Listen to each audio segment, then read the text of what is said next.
का super dose और super bulletin लेकर हम आपके सामने एक बार फिर से हाजिर हैं। दिन भर की तमाम बड़ी खबरें, तमाम हलचल पर हमारी नजर बनी हुई थी, इसीलिए इस खास बुलेटिन में हम उन तमाम खबरों से रूबरू आपको कराएंगे जो कि सुर्खियां बनी हैं। नमस्कार, मैं हूं आपके साथ रंजना सिंह राठौर। देखिए, खबरों के इस फुल डोज में आप किसी भी अहम खबर से चूकेंगे नहीं। तो आइए करते हैं शुरुआत। चलिए तो खबरों की शुरुआत करते हैं। सबसे पहले खबर मध्य प्रदेश के धार से, जहां पर खलघाट में सोमवार सुबह महाराष्ट्र रोडवेज की बस नर्मदा नदी में जा गिरी, जिसके तुरंत बाद राहत और बचाव का काम शुरू कर दिया गया। एनडीआरएफ की टीम ने मोर्चा संभाल लिया है और नर्मदा नदी में गिरी बस को बाहर निकालने की कोशिश शुरू हो गई है। हालांकि इस हादसे में बस में सवार 13 लोगों की मौत हो चुकी है। बताया यह भी जा रहा है कि यह बस इंदौर से पुणे जा रही थी। जिस वक्त बस धार जिले में नर्मदा नदी के ऊपर बने पुल को पार कर रही थी कि उसी वक्त यह बड़ा हादसा हुआ। जानकारी के मुताबिक बस की रफ्तार तेज थी और ओवरटेक करने की वजह से बस पुलिस की रेलिंग को तोड़कर नर्मदा नदी में जा गिरी और यह बड़ा हादसा हो गया। इसके बाद रेस्क्यू की तस्वीरें आपको दिखा रहे हैं, जहां पर रेस्क्यू ऑपरेशन के लिए तमाम टीमें पहुंची और एक एक कर लोगों को सुरक्षित बाहर निकाला जा रहा है। तो रोडवेज बस नर्मदा नदी में इस पुल को देखिए, कितनी ऊंचाई से बस गिरी। बड़ी तादाद में स्थानीय लोग वहां पर इकट्ठा हो गए, तमाम आला अधिकारी वहां पर मौजूद है और रेस्क्यू ऑपरेशन जारी है। तो आपको बता दें कि इंदौर से पुणे जा रही थी ये बस और तभी ये नर्मदा नदी में जा गिरी, जिसके बाद रेस्क्यू ऑपरेशन शुरू हो गया। ये बस इंदौर से महाराष्ट्र जा रही थी। इसमें हमने जो अपना इंदौर में जिस बस स्टैंड से चली सरवटे से, वहां से 12 लोगों के बैठने की सूचना है और एक ड्राइवर लगाएं तो 13 लोग होते हैं। 13 लाशें तो रिकवर हो चुकी हैं, डेड बॉडीज। संभावना है अगर कंडक्टर रहा हो तो एक और हो सकता है, या रास्ते में कोई सवारी उतरी हो। तो अभी हम रेस्क्यू ऑपरेशन चलते रहेंगे। आइडेंटिफिकेशन के लिए जो लोकल लोग हैं और जो भी तरीके हो सकते हैं, आई कार्ड वगैरह ढूंढना या आधार कार्ड किसी की पॉकेट में हो, धामनोद में हमारे जो कम्युनिटी हेल्थ सेंटर है वहां पे उनका आइडेंटिफिकेशन का काम चल रहा है। तो सीधे ले चलते हैं आपको उसी जगह जहां पर हमारे सहयोगी वरुण सिन्हा भी हादसे के वक्त मौजूद थे। वो बता रहे हैं कि कैसे ये पूरा हादसा हुआ और राहत और बचाव कार्य किस तरीके से किया जा रहा है। उनके इस रिपोर्ट को देखिए। देखिए, लगातार रेस्क्यू ऑपरेशन चल रहा है इस समय और मैं आपको दिखाना चाहूंगा कि आप देख सकते हैं सामने की तरफ आपको तमाम एसडीआरएफ और एनडीआरएफ के जवान नजर आ रहे होंगे। ऊपर की तरफ अगर आप पुलिया पे देखेंगे तो वहीं से बस जो है वो रेलिंग तोड़ के नीचे की तरफ गिरी थी। हालांकि ये कहा जा रहा है कि ओवरटेक करने की वजह से ये हादसा हुआ है। हालांकि बहुत सारी चीजें हैं, लेकिन अभी फिलहाल एसडीआरएफ एनडीआरएफ की कोशिश ये है कि जितने भी लोग यहाँ पर जो मिसिंग है उनको जल्द से जल्द रेस्क्यू किया जाए। आप देख सकते हैं लगातार यहाँ पर करीब 3 से ज्यादा टीमें जो एसडीआरएफ की हैं वो मौजूद हैं, एनडीआरएफ की तमाम टीमें यहाँ पर मौजूद हैं और अलग अलग तरीके से लगातार जो है वो 3 हिस्सों में यहाँ पर रेस्क्यू ऑपरेशन चलाया जा रहा है। आप देखेंगे पहली बोट आपको नजर आ रही होगी, उसके बाद दूसरी बोट आपको दूसरी तरफ और तीसरी बोट सामने की तरफ आपको नजर आ रही होगी। यानी कि बहाव के चलते अगर कोई आगे निकल गया है या फिर वहीं पर रुका हुआ है तो उसको जल्द से जल्द रेस्क्यू किया जाए। उसको लेकर लगातार कोशिश की जा रही है कि जल्द से जल्द इस ऑपरेशन को खत्म किया जाए। दूसरी बात सबसे बड़ी यह है कि लगातार बारिश हो रही है, नर्मदा का बहाव बहुत ज्यादा तेज है, इसलिए थोड़ा सा रेस्क्यू ऑपरेशन में मुश्किलात को सामना करना पड़ रहा है। लेकिन हाँ, ये जरूर है कि अभी कोशिश एसडीआरएफ एनडीआरएफ की ये जरूर है कि जल्द से जल्द इस रेस्क्यू ऑपरेशन को पूरा किया जाए।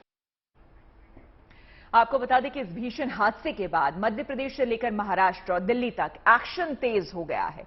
मध्य प्रदेश के सीएम शिवराज सिंह चौहान ने केंद्रीय गृह मंत्री अमित शाह और महाराष्ट्र के सीएम एकनाथ शिंदे से भी बात की है।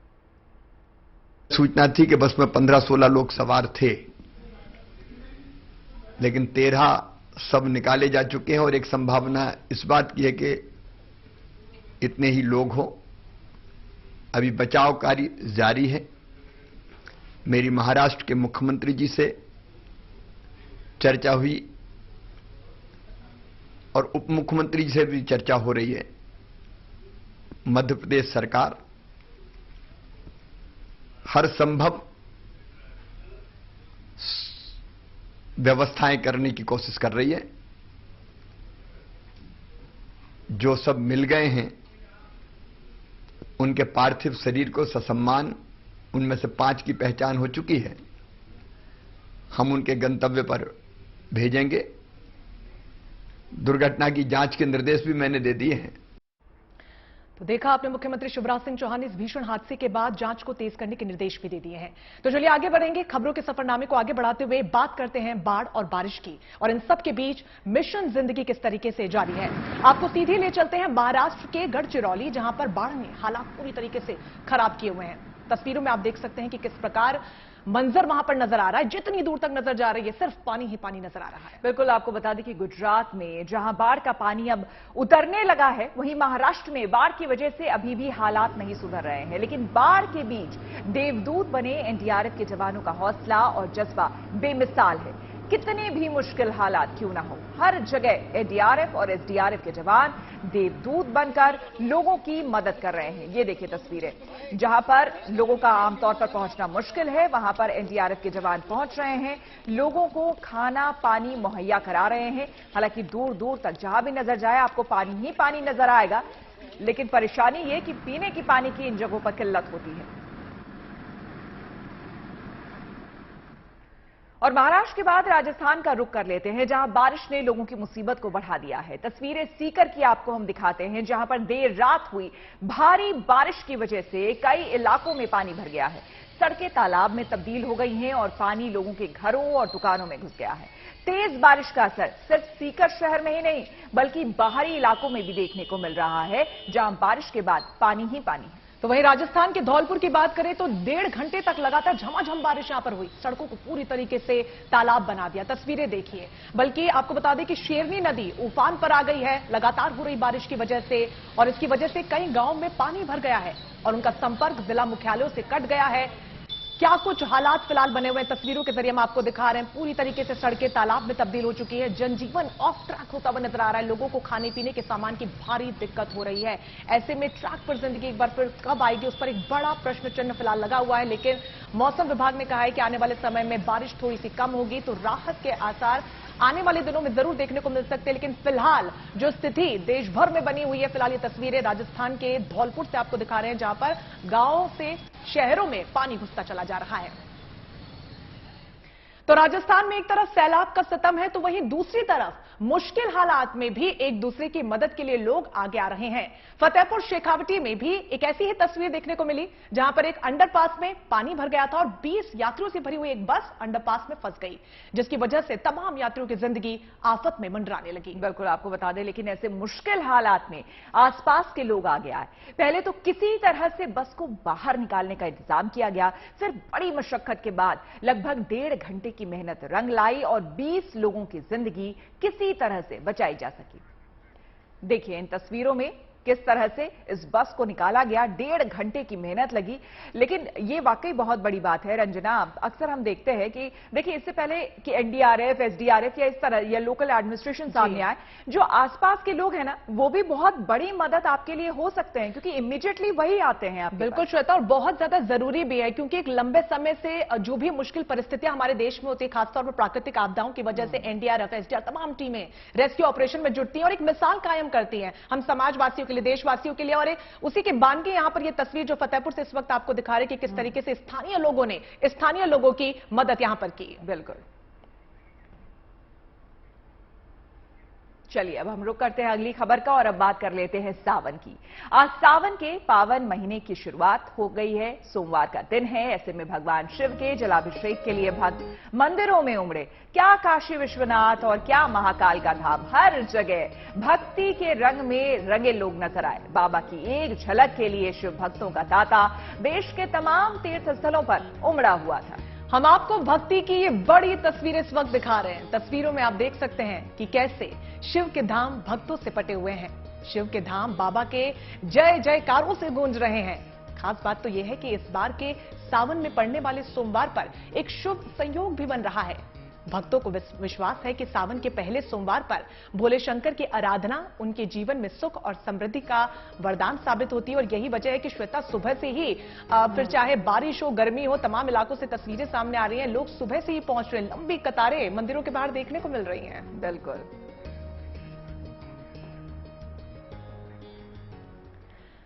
तो सावन के पहले सोमवार के मौके पर उज्जैन के महाकालेश्वर मंदिर में भी शिव भक्तों की भीड़ जुटी और इस मौके पर महाकाल की विशेष पूजा की गई। साथ ही उनका पंचामृत से रुद्राभिषेक भी किया गया। सावन के पहले सोमवार को विश्व भर के प्रसिद्ध उज्जैन महाकाल मंदिर में माहौल, जो पूरा माहौल था, वो किस तरीके से भक्तिमय रह गया, ये तस्वीरों में आपको बिल्कुल आपको बता दें, आज बड़ी संख्या में श्रद्धालुओं ने बाबा की दुर्लभ भस्म आरती के दर्शन किए। बाबा महाकालेश्वर ज्योतिर्लिंग मंदिर के पट सुबह 2:30 बजे ही खोल दिए गए। इसके बाद महाकालेश्वर का दूध, घी, दही, शक्कर, शहद से पंचामृत अभिषेक किया गया। अभिषेक के बाद बाबा का श्रृंगार कर भस्म आरती की गई। भस्म आरती के बाद बाबा का मनमोहक श्रृंगार किया गया। एक बात आपको बता दूं यहाँ पर रंजना, और जो कई लोग यहाँ आते हैं कि जो महिलाएं होती है ना, जब भस्म आरती होती है उस समय महिलाओं को देखना वर्जित होता है। जब भस्म आरती की जाती है तो उस वक्त वहां मंदिर में मौजूद जितनी भी महिलाएं होंगी उनको पंडित आकर बता देते हैं कि आप अपना घूंघट आगे कर ले। और जब भस्म आरती हो जाती है उसके बाद तमाम महिलाएं जो है वो भोलेनाथ के दर्शन करती हैं। तो अद्भुत होता है माहौल यहाँ का, भक्तिमय, शिवमय, हर ओर बस जय जय के जयकारे और भोलेनाथ के जयकारे यहां लगते रहते हैं। बिल्कुल अपने आप में बेहद खास सावन का ये पहला सोमवार, वो कहते हैं कि मां पार्वती और भगवान शिव का मन पसंदीदा ये पूरा महीना होता है, सावन का महीना। और यही वजह है कि भक्त कोई भी मौका नहीं छोड़ते हैं अपने आराध्य को खुश करने के लिए। सुबह से ही देश के बड़े बड़े मंदिरों में, और जो लोग मंदिर नहीं भी पहुंच पा रहे हैं, जैसे हम जैसे लोग भी श्वेता, घरों पर पूजा करके आए हैं, और कोशिश पूरी यही रहती है कि भगवान शिव का आशीर्वाद यहां पर मिल पाए। और बड़ी तादाद में लोग सोमवार के, सावन के पहले सोमवार पर खासतौर पर व्रत भी रखते हैं और पूरे विधि विधान से पूजा अर्चना करते हैं। फिलहाल व्रत के पीछे की वजह बताइए रंजना। जी बिल्कुल, क्योंकि कहते हैं कि मां पार्वती ने बहुत कठोर तप किया था और उसी से प्रसन्न होकर भगवान शिव एक बार फिर से प्रकट हुए थे और दोबारा से उन्होंने भगवान शिव से शादी की थी। और कहते हैं खासतौर पर जो कुंवारी कन्या है उनके लिए बहुत ज्यादा शुभ होता है ये। एग्जैक्टली, तो आपको अच्छा जीवन साथी मिले इसलिए कुंवारी कन्याएं व्रत रखती हैं सोमवार में। चलिए, पहले सोमवार के मौके पर आपको बता दें, देवघर के बाबा बैद्यनाथ मंदिर में भी श्रद्धालुओं की भीड़ उमड़ी। सुबह 4 बजे से ही भक्त बाबा के दर्शन और उनकी पूजा करने के लिए लाइन में खड़े रहे। एक वक्त ये कतार 10 किलोमीटर लंबी हो गई थी। बिल्कुल, श्रद्धालुओं के जोश और उत्साह की ऐसी ही तस्वीरें बैद्यनाथ धाम में भी देखने को मिली। और वहां भी शिव भक्त सुबह से ही बेलपत्र, धतूरा और गंगाजल लेकर लंबी लंबी कतारों में खड़े नजर आए। प्रशासन की ओर से भक्तों की इस भीड़ को संभालने के लिए खास इंतजाम भी किए गए हैं ताकि हर श्रद्धालु आसानी से बाबा के दर्शन कर सके, किसी प्रकार की अड़चन ना आए, किसी प्रकार से अव्यवस्था न फैले। इसको लेकर श्वेता पहले से गाइडलाइंस भी जारी कर दी गई थी, क्योंकि एक लंबा समय त्योहारों का शुरू होने वाला है। प्रशासन पूरी तरीके से मुस्तैद है, सुरक्षा के पुख्ता इंतजाम किए गए। और इन सबके बीच आज के दिन की बेहद खूबसूरत तस्वीर आपको दिखा रहे हैं कि तमाम पूजा सामग्री के साथ, या फिर यूं कहें कि भगवान शिव को जो सबसे मन पसंदीदा सामग्री वो लेकर भक्त पहुंच रहे हैं।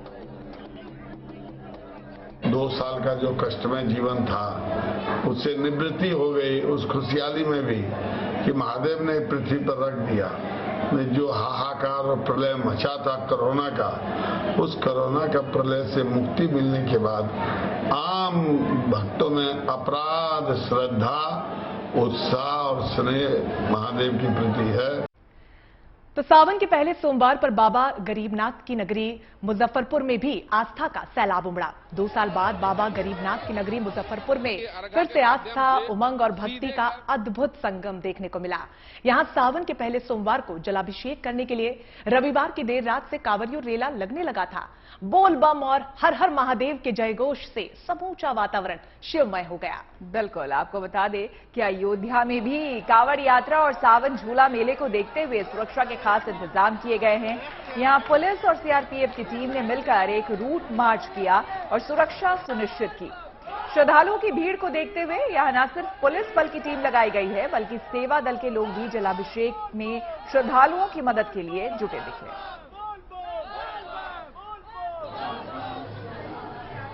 तो 2 तस्वीरें आपको हम दिखा रहे हैं। पहली तस्वीर में आप देखिए कि किस तरह से शिवालयों में लंबी लंबी भीड़ लगी है। आधी रात से लोग लगे हुए थे सुबह सुबह भोलेनाथ को सबसे पहले दुग्धाभिषेक, जलाभिषेक करने के लिए। और दूसरी तरफ आप देखिए कि किस तरह से यहां भी जबरदस्त भीड़ है। अयोध्या की भी तस्वीरें हमने आपको दिखाई। ये देखिए कि किस तरह से यहां पर लोग जो है वो उमड़े पड़े हैं अपने शिव को मनाए। देखिए रंजना, शिव वैसे तो हमारे तमाम जो देवी देवता हैं उनमें शिव थोड़े हटके हैं, इसीलिए क्योंकि शिव को भोला कहते हैं कि शिव बहुत ही भोले हैं। उनको आप जल चढ़ा दीजिए वो खुश हो जाएंगे, तो उनको अलग अलग नैवेद्य की बहुत जरूरत नहीं होती है कि आप जब तक 5 तरह की मिठाइयां या 51 तरह की मिठाइयां जब तक ना चढ़ाए वो खुश ना होंगे, जल से ही खुश हो जाते हैं। बिल्कुल, लेकिन चूंकि कहते हैं कि विविधताओं का देश हमारा है, सबकी अपनी मान्यताएं हैं, सबकी अपनी आस्थाएं हैं, और उन्हीं आस्था और मान्यताओं को दिल में संजोए बड़ी तादाद में अलग अलग क्षेत्रों में देश के भक्त पहुंच रहे हैं। हालांकि 14 जुलाई से सावन का महीना जरूर शुरू हो गया था, लेकिन आज का दिन जिसका बेसब्री से सभी को इंतजार होता है, सावन का पहला सोमवार, और उसी इंतजार की खूबसूरत तस्वीरें इस वक्त आपको दिखा रहे हैं। मुजफ्फरपुर की तस्वीर देखिए, खचाखच पूरा रास्ता भरा हुआ है। हालांकि बेस्ट पार्ट यह है श्वेता की सुरक्षा के पुख्ता इंतजाम किए गए हैं, फिर चाहे बच्चे हों, बूढ़े हों, महिलाएं हों, जवान हो, सभी देखिए एक कतार में सिस्टमैटिक तरीके से आगे बढ़ रहे हैं। चलिए, मुजफ्फरपुर के बाद अब तेलंगाना का हम रुख कर लेते हैं, जहां पर इन दिनों आस्था, उत्साह और उमंग का उत्सव मनाया जा रहा है। जी हां, हम बात कर रहे हैं तेलंगाना राज्य के सबसे बड़े उत्सव की, बानुला यात्रा की, जिसे लेकर पूरे राज्य में श्रद्धा और उल्लास का माहौल बना हुआ है। तेलंगाना सरकार ने इसे राज्य उत्सव का दर्जा दिया है। महीने भर चलने वाले इस उत्सव में उज्जैन मां काली की पूजा अर्चना के लिए परंपरा है। बिल्कुल श्वेता, भी थोड़ी देर पहले मैं कह ही रही थी कि विविधताओं के देश में हम रहते हैं, और ये देखिए एक और अनोखी तस्वीर। देखिए, बोनालू मनाने की परंपरा 250 साल पहले शुरू हुई, और कहा जाता है कि तब इलाके में हैजा का प्रकोप हुआ, जिसके पीछे मान्यता यह भी है कि मां काली के क्रोध के कारण यह था, और इस पर तब उन्हें बोनालू पेश किया गया, और तब से इसने परंपरा का रूप इख्तियार कर लिया। इस यात्रा में शरीक होने वाली महिलाएं पूरा श्रृंगार करती हैं। कार्यक्रम में तेलंगाना की संस्कृति की झलक भी पेश की जाती है, और सबसे खास बात तो यह है कि यह पर्व सावन महीने में ही मनाया जाता है। महाकाल को समर्पण करते हैं। इसमें परमान्नम और दही होता है। इसमें महाकाल माँ बहुत पसंद करती है। नहा के सब पूजा करते, घर में पूजा करने के बाद बकरियों को एक करते, बोनम में करने के बाद बकरियों को काटते, उसके बाद बोनम लेके घर से निकलते मंदिर में आते। चलिए, बात अब राष्ट्रपति चुनाव की हम कर लेते हैं। देश के 15वें राष्ट्रपति के लिए आज वोट डाले जा रहे हैं। आज देश में राष्ट्रपति चुनाव के लिए मतदान हो रहा है। एनडीए ने द्रौपदी मुर्मू को राष्ट्रपति पद का उम्मीदवार बनाया है, तो यशवंत सिन्हा विपक्ष का चेहरा है। 21 जुलाई को मतगणना के बाद पता चल जाएगा कि देश का 15वां राष्ट्रपति कौन होगा। बिल्कुल, राष्ट्रपति चुनाव के लिए वोटिंग सोमवार सुबह 10 बजे से ही आपको बता दें कि शुरू हो गई, और राज्यों की विधानसभा और संसद भवन में मतदान हो रहा है। 21 जुलाई को नतीजे आएंगे, और 25 जुलाई को देश के नए राष्ट्रपति शपथ लेंगे। इसमें देश भर के कुल 4800 निर्वाचित सांसद और विधायक हिस्सा ले रहे हैं। और खास बात यह रही है कि जब भी विधानसभा का कोई भी सत्र श्वेता शुरू होता है, तो अमूमन प्रधानमंत्री 10:15 तक ऐसे पहुंचते हैं, लेकिन खबरें आज सामने आई कि 10 बजे से पहले वो पहुंच गए, मीडिया से मुखातिब हुए, और उसके बाद वो उन्होंने कास्ट किया। बिल्कुल, ये तस्वीरें अपने आप में भी अद्भुत है। और देखिए, द्रौपदी मुर्मू को लेकर भी बहुत तरह की बातें सामने आई। जब यशवंत सिन्हा सामने आए थे, तो ऐसा लग रहा था कि इनके सामने कौन ऐसा मजबूत कैंडिडेट होगा जो लोगों को भी पसंद आए, और तमाम जितने भी विपक्षी हैं दल, उनका भी सहयोग एनडीए को मिल जाए। लेकिन ऐसा नाम, एक ऐसा चेहरा द्रौपदी मुर्मू का सामने लाया एनडीए ने अपनी तरफ से कि विपक्षी भी जो थे वो भी साथ आ गए। जेएमएम जैसी पार्टियां, दूसरी तमाम पार्टियां, टीडीपी, तमाम पार्टियां जो है वो साथ आ गई। राष्ट्रपति चुनाव में आपको बता दें कि अब तक प्रधानमंत्री नरेंद्र मोदी, पूर्व प्रधानमंत्री मनमोहन सिंह, गृह मंत्री अमित शाह, उत्तर प्रदेश के मुख्यमंत्री योगी आदित्यनाथ, दिल्ली के मुख्यमंत्री अरविंद केजरीवाल समेत कई दिग्गज नेता वोट डाल चुके हैं। इनमें बीजेपी अध्यक्ष जेपी नड्डा भी शामिल हैं। देखिए, आप इन तस्वीरों में देख सकते हैं कि कैसे प्रधानमंत्री मोदी से लेकर सीएम योगी और दिल्ली के मुख्यमंत्री अरविंद केजरीवाल ने भी देश के नए राष्ट्रपति चुनने की प्रक्रिया में अपना वोट कास्ट किया। ये देखिए, बड़ी दिन भर की तस्वीरें, जहां पर एक एक कर बीच की तस्वीर, महत्वपूर्ण तस्वीर, प्रधानमंत्री नरेंद्र मोदी, उन्होंने अपना वोट कास्ट किया। और पहली तस्वीर पर नजर आ रही है गृह मंत्री अमित शाह की ये तस्वीर है। इसके बाद बीजेपी के राष्ट्रीय अध्यक्ष जेपी नड्डा भी पहुंचे संसद भवन, और वहां पर उन्होंने वोट डाला। अरविंद केजरीवाल पहुंचे, और आखिरी तस्वीर में देखिए उत्तर प्रदेश के मुख्यमंत्री योगी आदित्यनाथ भी पहुंचे, और उन्होंने भी राष्ट्रपति उम्मीदवार के लिए अपना मत दिया।